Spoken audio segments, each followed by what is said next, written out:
This would probably be in regards to advice for those starting resident programs. I would advise anybody considering a residency program to two things. One, recognize that you probably won't have it all figured out before you start. You obviously want to get a skeleton, a structure in place, but the reality is this is a learn-as-you-go kind of thing. Part of this is a discovery process that your church has something to offer. You probably have an inkling as to what that is, but some of that is the beauty of the journey itself, and recognizing that that will unfold as you walk the journey with a resident pastor. One of the difficulties we've had in the residency program is just finding ways to have the whole congregation involved in it, because it's really, kind of a staff thing, and so we do multiple things to kind of counteract that. Every year 12 Stone has what we call 20-something Sunday. And 20-something Sunday is when on a Sunday morning all the preachers, all the worship leaders are from the residency program, and so we have about 17 services a weekend at our church, and those 17 services through the campuses are all done by a terrified 20-something, and we tell the congregation we're going to be part of raising up the next generation, and that means we're going to support people and give them opportunities that are bigger than they know how to be a part of. And that's one of the ways we get them involved, and the whole congregation bought into it. Another thing we do is our residents, definitely having housing is a great way to get people involved, but also each of our residents has a prayer partner, which is just somebody in the church who's committed to pray for a year for a particular resident.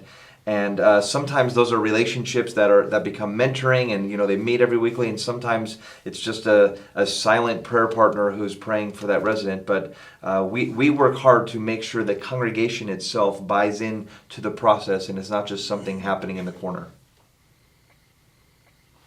Evaluation of your program is something that you can't do after 1 year, one resident even. This is something that develops over time. And so certainly with every year that passes, with every resident that graduates from your program, I think you want to take into account what worked, what didn't work. But I think it would be foolish for any church to say, we're going to do a residency and then do it one time and then either say, yep, we should continue with this, or no, we shouldn't do it anymore. Because it really is something that over time develops. You figure out, you recognize where your strengths are to this larger thing that we're doing here together.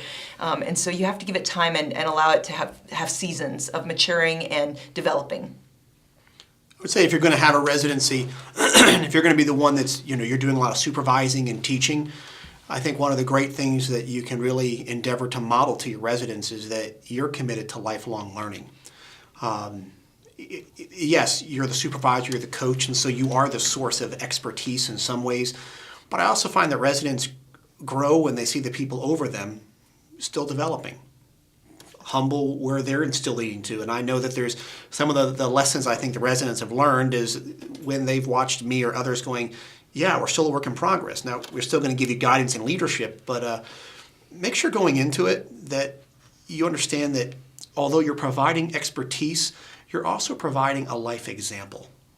And being a lifelong learner will allow you to then give expertise in a spirit that lets them know that the journey's not done. Because when they leave, after a couple of years, you want them to be lifelong learners themselves. You want that journey to continue in their 20s, 30s, 40s, and beyond. And so as you do it, just recognize that quality is essential, and God has a fun way of reminding us that is needed. I know many times He says, Kevin, I want to teach you a little bit about this as you're now going to be teaching them. And I think that's something that's essential because it takes off the pressure that you have to have all the answers. You can find those who know things that you don't, but boy, modeling that heartbeat is pretty important to the residents because we sure want them to do it for their lives. And so good idea they see it in our lives.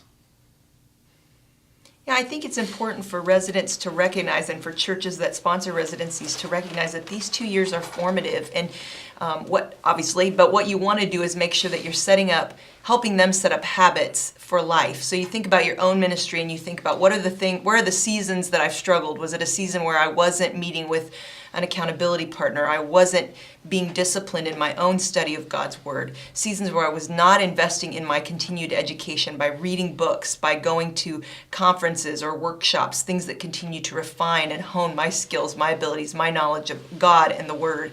And I think that you want to set up the residency in such a way that it instills patterns in these men and women's lives that will not only be just requirements of another 2 years of their education, but really sets them up for a lifetime of constant learning, constant growth, and health as a minister. You know, one of the things that I love about the program, and it's surprising to the residents, because they tend to come into the program because they want to know things and they want to learn skills. That's how they come in, and they come out more grateful for who they became during the 2 years, and it's more about who they are and what they are now. And so I find that don't be surprised about that, and that's part of the journey, is shaping not just what they do and how they do it, but who they are, not just what they think, but how they think about what they think. And those things are, to me, those are the things that last over a lifetime.